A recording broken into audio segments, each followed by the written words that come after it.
नमस्कार। कृषि दर्शन कार्यक्रम में जतरू भाई और रुमकी भाऊजी का बहुत बहुत जोहार। बिल्कुल। और शुरुआत करेंगे आज भी हम कृषि समाचार से, उसके बाद ढेर सारी जानकारी लेकर आए हैं आपके लिए, लेकिन सबसे पहले कृषि समाचार। नमस्कार, कृषि समाचार में आपका स्वागत है। आपके साथ मैं हूँ सपा गुलरेज। आइए देखते हैं आज कृषि समाचार में क्या है खास। राज्य में चल रहे स्वर्णरेखा सिंचाई परियोजना को मिलेंगे 1200 करोड़ रुपए। बुढ़मू के भाट बोडिया गांव में मधुमक्खी पालन पर चल रहा है प्रशिक्षण कार्यक्रम। फ्रेंच बीन में सिंचाई के लिए लेर्चिड एरीगेशन का सहारा। और अब समाचार विस्तार से। वित्तीय वर्ष 2013-2014 के लिए स्वर्णरेखा सिंचाई परियोजना को 1200 करोड़ रुपए दिए जाएंगे। इस परियोजना के सिंचाई क्षमता को 20,000 हेक्टेयर से बढ़ाकर 50,000 हेक्टेयर कर दिया जाएगा। इसके अलावा 200 नई लघु सिंचाई योजनाएं भी अगले वर्ष शुरू की जाएंगी। पहले से चालू 940 लघु सिंचाई योजनाओं को भी इस वर्ष पूरा करने का लक्ष्य रखा गया है।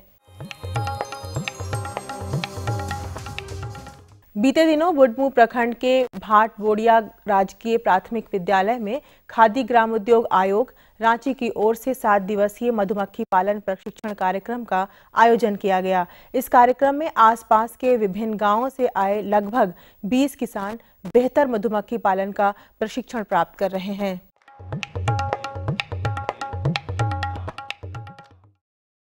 हमारे राज्य के किसान भाई सब्जी फसल फ्रेंच बीन की खेती से बेहतर उपज पाने के लिए सिंचाई के रूप में चरलिड इरिगेशन विधि का इस्तेमाल करें और 8 से 10 दिनों के अंतराल पर पटवन करते रहें।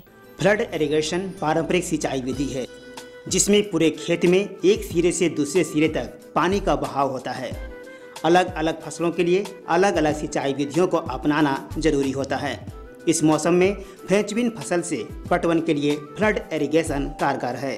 फ्रेंच बीन आपको तो दिखाई दे रहा है गाछी, इसमें लगा हुआ है भी फल, और इसमें फ्लड इरिगेशन लोग दे रहा है और रीज में हम लोग को लगा हुआ है और फारों में पानी जा रहा है। इसी हिसाब से पानी हम लोग दे रहा हूँ और फसल को, और कम से कम 8 से 10 दिन के बाद आप पानी दे सकते हैं इसमें। अपने राज्य के किसान मूली से अधिकाधिक उपज प्राप्त करने के लिए जापानी व्हाइट पूसा हिमानी और पूसा देसी नामक उन्नत प्रभेद लगाएं। इसकी उपज क्षमता 150 से 200 क्विंटल प्रति हेक्टेयर है। बिरसा कृषि विश्वविद्यालय द्वारा इजाद किया गया कृषि यंत्र है बिरसा पोटैटो डिगर, जो खेतों से तैयार आलू के कंद को कोड़कर बाहर निकालने का काम करता है। इसकी कार्य क्षमता 60 से 70 डिसमिल प्रतिदिन है। आमतौर पर किसान आलू के कंद को कुदाल या खुरपी से कोड़कर खेत से बाहर निकालते हैं, जिसमें काफी समय एवं श्रम भी लगता है और कई आलू के कंद कट फट भी जाते हैं। किसान इस काम के लिए बिरसा पोटैटो डिगर की मदद ले सकते हैं। इस यंत्र के द्वारा कम श्रम एवं कम समय में आलू की सुरक्षित कोड़ाई होती है। इसकी कार्य क्षमता 60 से 70 डिसमिल प्रतिदिन है।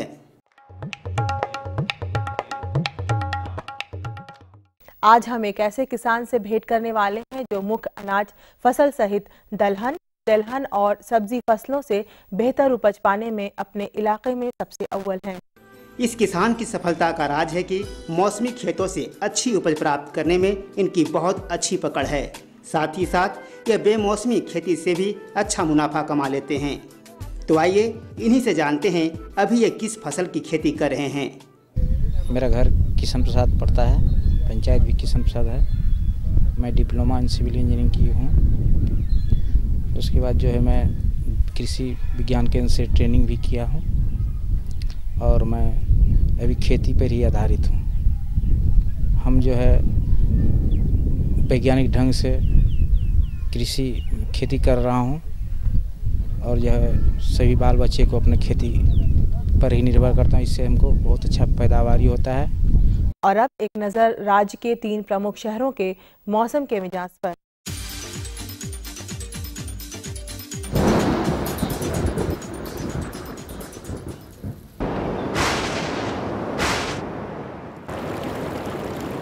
आज राज्य के 3 प्रमुख नगरों के अधिकतम और न्यूनतम तापमान कुछ इस तरह दर्ज किए गए।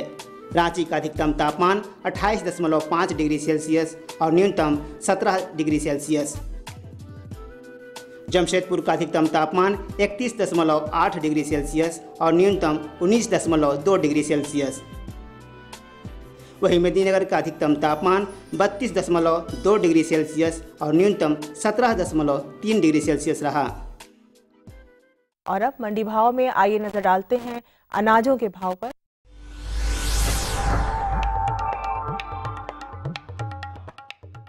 आज कृषि उत्पाद बाजार समिति पंडरा रांची में विभिन्न खाद्यान्नों के थोक भाव कुछ इस तरह दर्ज किए गए।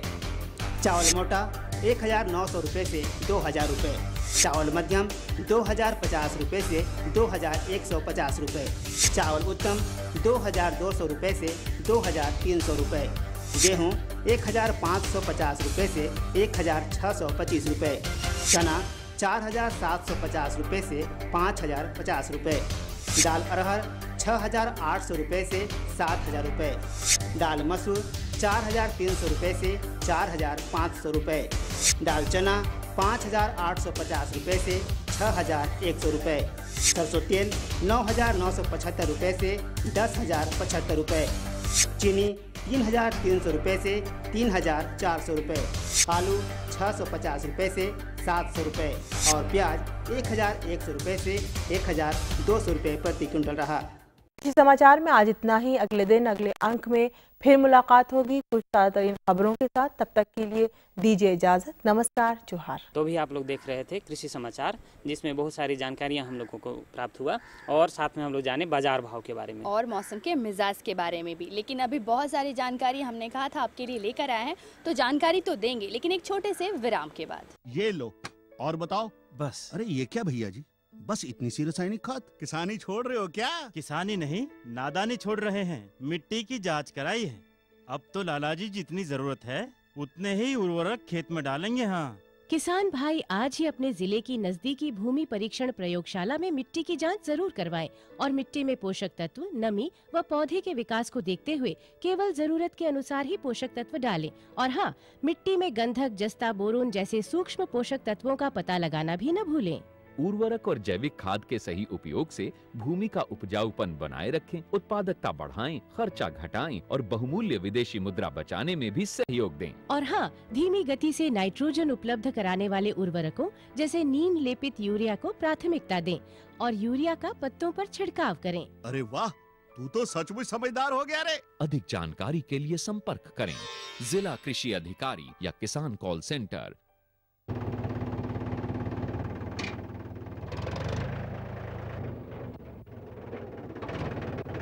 अरे हरकू वाह, बीज, कीटनाशक और आज खाद भी। अरे इतना खर्चा कहाँ से? अरे खर्च की चिंता किसे है, मेरे पास है ये किसान क्रेडिट कार्ड। कार्ड? अरे बैंकों द्वारा जारी इस कार्ड से किसान उसकी सीमा तक की रकम कभी भी बैंक से निकलवा सकता है और खेती बाड़ी की सामग्री कभी भी खरीद सकता है। कर्ज के झंझट से भी छुटकारा और तो और बिजली के बिलों का भुगतान, डीजल इससे खरीदना और आसान हो गया है। तो हर को भैया एक कार्ड मेरे लिए भी। किसान क्रेडिट कार्ड के लिए नजदीकी बैंक से संपर्क करें और पाएं ढेर सारे लाभ।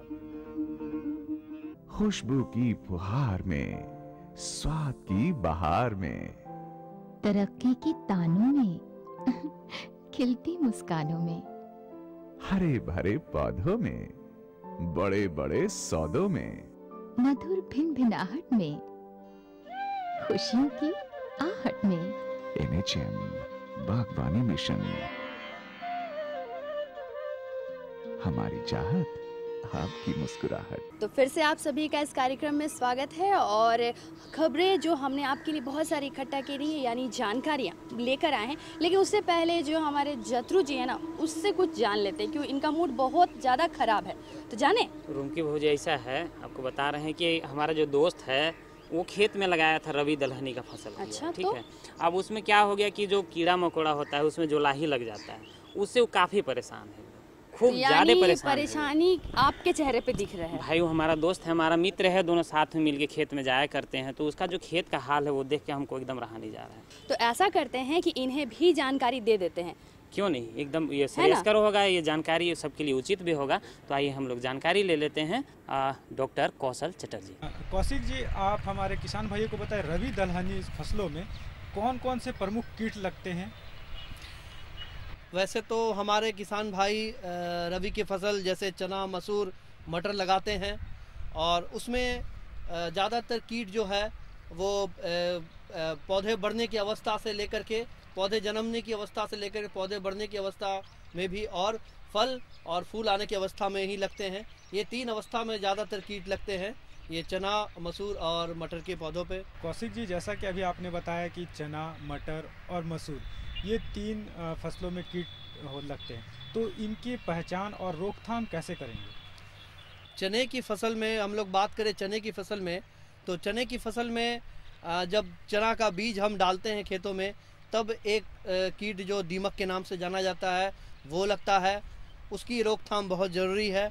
उसके बाद चने की जो बढ़ने वाली अवस्था होती है उसमें एक कीट भुआ पिल्लू के नाम से जाना जाता है, वो लगता है, उसकी भी रोकथाम ज़रूरी है। उसके बाद जब चना में फूल और फल आने लगते हैं तब चना में एक बहुत ही प्रख्यात कीट लगता है जिसको चना फली छेदक के नाम से हम लोग जानते हैं, उसकी भी रोकथाम बहुत अति आवश्यक है, वो काफ़ी नुकसान करता है।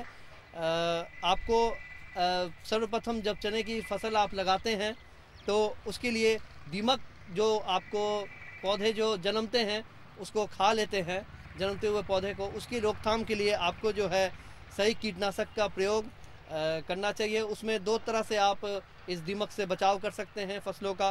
पहला चीज़ आपको जो है बीज उपचार कर लें। बीज उपचार के लिए आपको एक दवा आती है क्लोरपाइरिफॉस, उसकी जो है आप 5 मिलीलीटर प्रति केजी बीज की दर से आप चने की फसल जो है उसको बीज उपचार कर लें। और उसके बाद जब इसके बाद भी अगर दीमक का प्रकोप आपके खेतों में लगता है तो इसी क्लोरपाइरिफॉस दवा की जो छिड़काव आप 2-2.5 मिलीलीटर प्रति लीटर पानी में घोल बना करके चने के खेत में पहला छिड़काव चने की एक अवस्था में करें जो पौधा है, उसके बाद 7 दिन के अंतराल पे और 2 छिड़काव करें। कुल मिला के आप इसका 3 छिड़काव करेंगे क्लोरपाइरिफॉस की, तो दीमक के प्रकोप से चने की फसल को निजात मिल जाएगी। कौशिक जी, इसके बाद आपने बताया एक फली छेदक कीड़ा, तो फली छेदक कीड़ा को रोकथाम किस तरह से करें? चना के फसलों में जब फूल और फल आने का अवस्था होता है या फल में दाना भरने का अवस्था होता है तब एक कीट फली छेदक के मशहूर कीट होता है जो फली छेदक के नाम से, चना फली छेदक के नाम से जाना जाता है, जो कि काफ़ी नुकसान पहुंचाता है चने के फसल को। इसके लिए, इसकी रोकथाम के लिए आपको एक सही कीटनाशक का प्रयोग करना चाहिए। इसके लिए आपको एक क्विनॉल फोस बोल करके एक कीटनाशक आती है, उसकी 1 मिलीलीटर प्रति लीटर पानी में घोल करके आप 7 दिन के अंतराल पर 3 छिड़काव करें। इससे आपको निजात मिल सकता है फली छेदक से। और एक कीटनाशक आती है जिसको इमिडाक्लोप्रिड के नाम से जाना जाता है। ये जो है ये काफ़ी कम मात्रा में आपको खेतों में प्रयोग करना पड़ता है। ये 0.3 मिलीलीटर 1 लीटर पानी में, या कहे 1 मिलीलीटर 3 लीटर पानी में घोल बना करके पूरे खेत में 3 बार 7 दिन के अंतराल पर छिड़काव करते हैं तो आपको जो है ये फली छेदक से निजात मिल सकता है। कौशिक जी, ये तो आपने बताया चने के बारे में, अब आप बात आती है मटर एवं मसूर, इसमें कौन कौन से कीट लगते हैं और इसके रोकथाम के लिए क्या करें? मटर एक ऐसा फसल है और उसमें आपको चने की तरह उसमें भी एक फली छेदक कीट का प्रकोप होता है जो काफ़ी मटर के फसल के लिए घातक होता है। इसके लिए आप चने की जो फसल में आप जो दवाइयों का प्रयोग करते हैं उसी दवाइयों का प्रयोग जो है आप इस मटर के फसल में कीजिएगा। जैसे कि हमने कहा क्विनॉल फोस आप दे सकते हैं, या फिर इमिडाक्लोप्रिड बोल के एक दवाई आती है कीटनाशक, वो दे सकते हैं।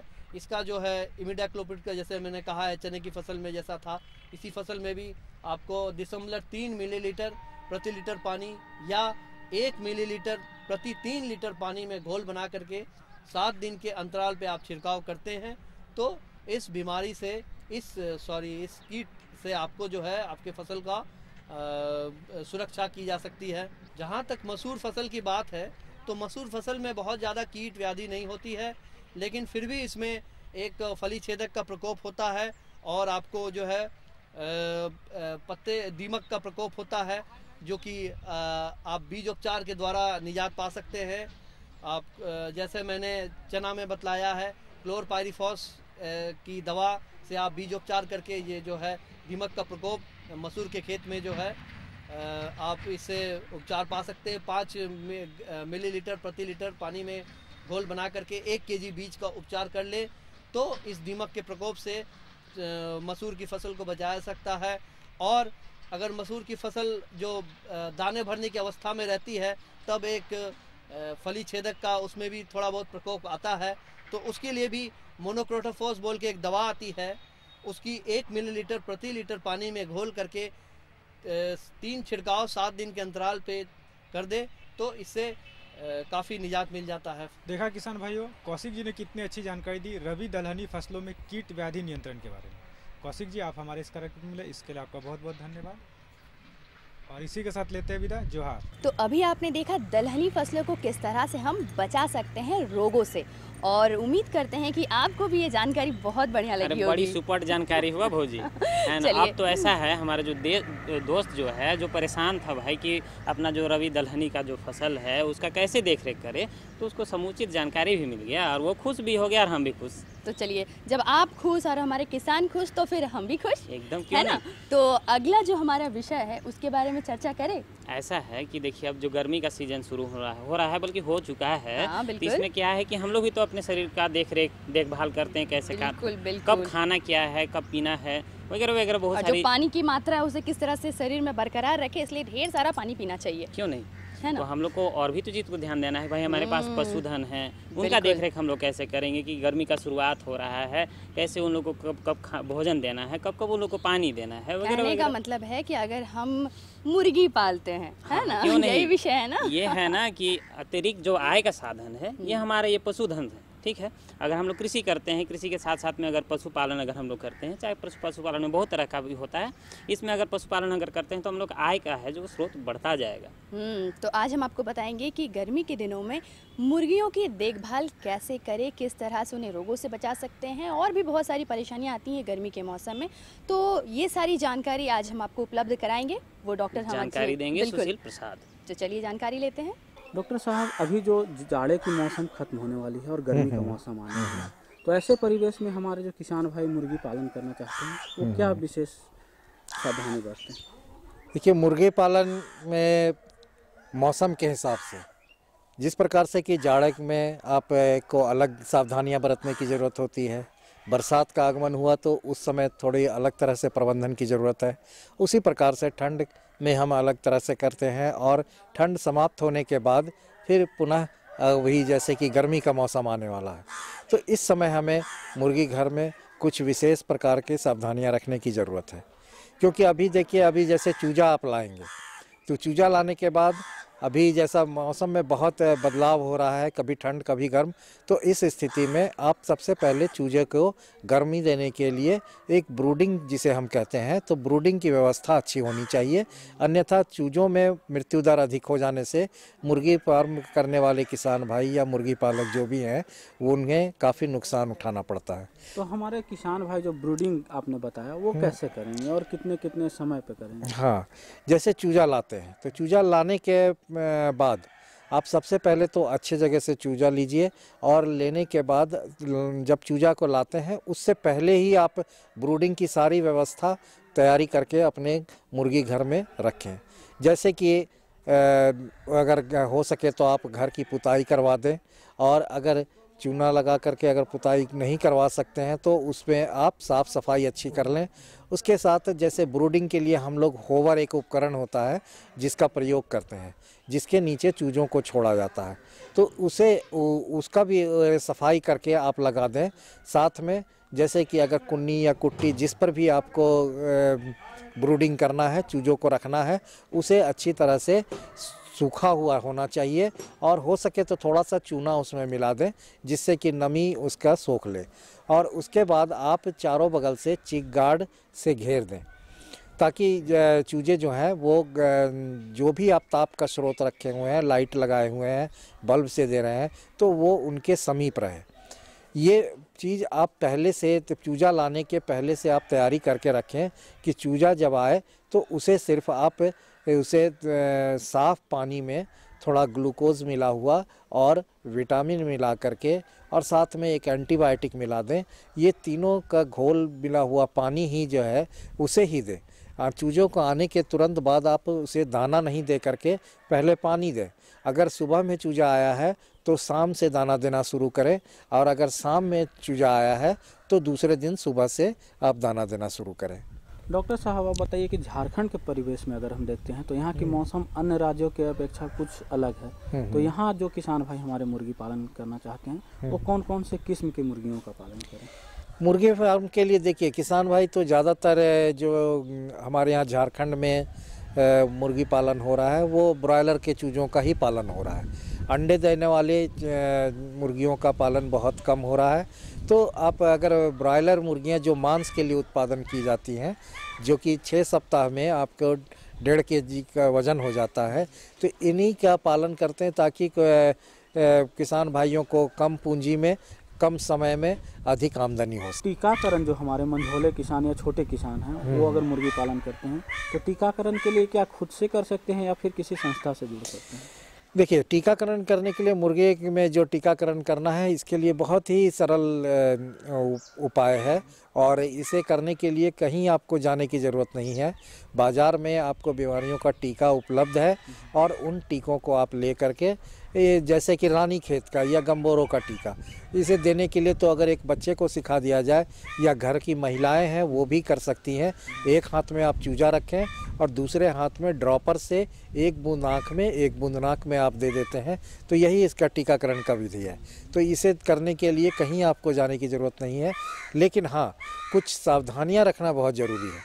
टीकाकरण जैसे कि आप बाज़ार से ख़रीद के लाते हैं, तो लाने के समय में कभी भी आप टीका को पॉकेट में रख करके या पॉलीथीन में ऐसे रख लिया और चले आए तो आप कहेंगे कि टीकाकरण तो हमने कर दिया, लेकिन हमारी मुर्गियां फिर भी बीमारियों से सुरक्षित नहीं हो पाई, क्योंकि वो टीका जो आप ला करके लगा रहे हैं वह टीका जो है वो ख़राब हो गया लाने के क्रम में। तो इसलिए जब आप टीका खरीदते हैं तो उस समय आप या तो थर्मस लेकर के जाएं या एक डब्बे में बर्फ़ रख लें, बर्फ़ के अंदर ही टीका को लाएं, और जब आप टीकाकरण कर रहे होते हैं उस समय भी टीका हमारा बर्फ़ में ही रहना चाहिए, तभी वो टीका आपका सही होगा। अन्यथा क्या टीका करने के बाद भी आपके मुर्गियों को बचाना मुश्किल हो जाता है। दूसरी सावधानी यह रखना है कि टीकाकरण जब भी करिए आप तो या तो सुबह के समय कीजिए या शाम में कीजिए, बीच दोपहर में कभी भी टीकाकरण नहीं करना है।